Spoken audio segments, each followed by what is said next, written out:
Let's take a look at how we instantiate an algorithm using our hosted language Workbench in the PsiQDE.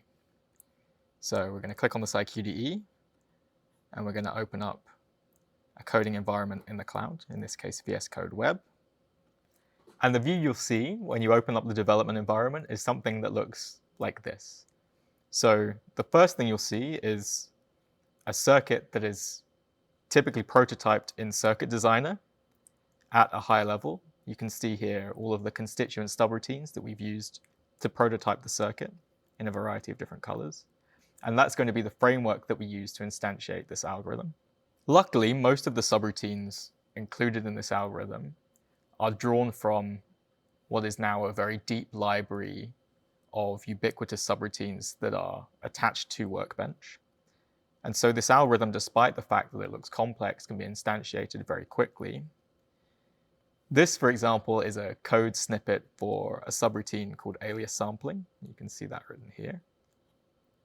And it's built from just a couple of different subroutines listed here.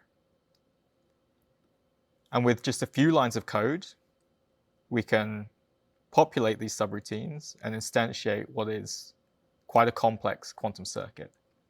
And that's imperative if you're thinking about building fault-tolerant algorithms, because in generality, the kinds of applications that we are looking at with regard to utility of quantum computers, true utility of quantum computers, are very complex with billions of instructions potentially. And so you need a very efficient and rapid way of building very large programs very quickly.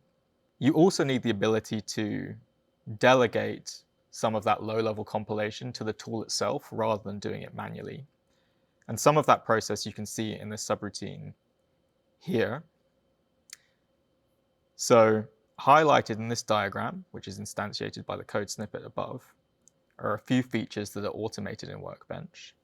So you can see that this subroutine has itself some subroutines inside, here labeled add. And that nested structure of the program is immediately apparent from the way that you build and interact with the instantiated algorithm.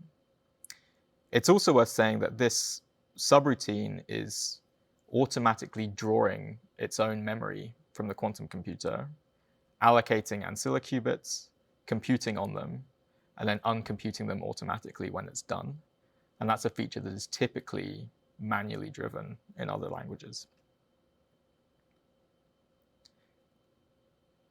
And this is the same process that we can go through iteratively to start to build this very complex algorithm from its constituent subroutines.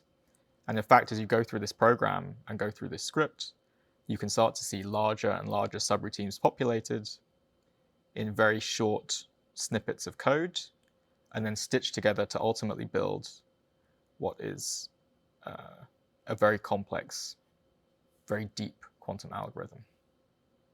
Once you have that algorithm instantiated to your liking and verified, we can then start to think about benchmarking and profiling the algorithm using Resource Analyzer.